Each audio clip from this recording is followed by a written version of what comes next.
दरभंगा, एक छोटा सा गांव जहां जिंदगी बिल्कुल शांत थी।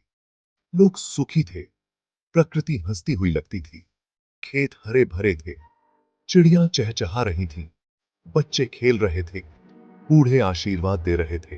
हवा में शांति का संगीत घुला हुआ था, शांति का भाती थे। रमेश गांव का एक जवान लड़का था, पढ़ा लिखा और नया जानने को हमेशा तैयार। उसे पुरानी किताबें पढ़ने का बहुत शौक था। एक दिन वो अपने दादाजी के संदूक में कुछ ढूंढ रहा था। तभी उसकी नजर एक पुरानी किताब पर पड़ी।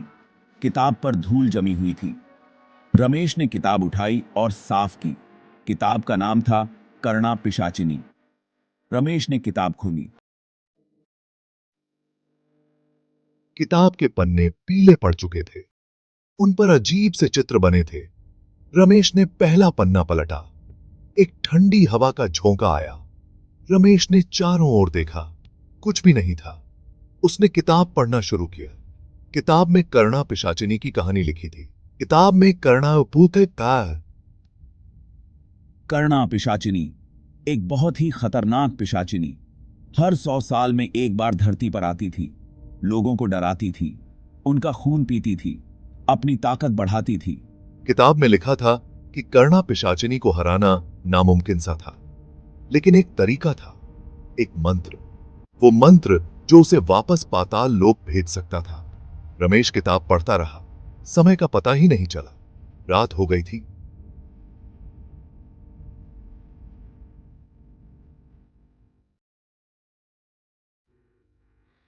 अचानक रमेश को याद आया, आज पूर्णिमा थी।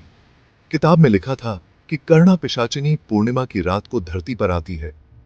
रमेश के हाथ पांव ठंडे पड़ गए। डर से उसका पूरा शरीर कांप रहा था।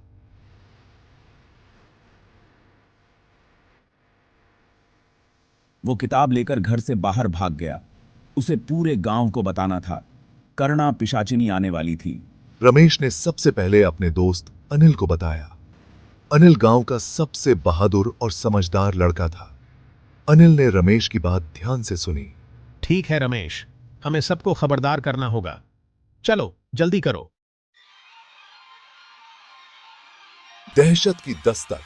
अनिल ने सोच लिया, उन्हें सबको बताना होगा। लेकिन गांव वाले रमेश की बात मानने को तैयार ही नहीं थे। उन्होंने इसे मजाक समझा। लेकिन तभी एक भयानक चीख सुनाई दी। पूरे गांव में डर गया। खौफनाक रात। गांव के बाहर जंगल के पास एक झोपड़ी थी। उस झोपड़ी में एक बूढ़ी अम्मा अकेली रहती थी। चीख उन्हीं की थी। गांव वाले डरते डरते झोपड़ी की तरफ बढ़े। झोपड़ी का दरवाजा खुला था। अंदर अंधेरा था। अनिल ने हिम्मत करके एक जलती हुई लकड़ी अंदर फेंकी। जैसे ही रोशनी अंदर फैली, सबकी चीख निकल गई। बूढ़ी अम्मा जमीन पर पड़ी थी।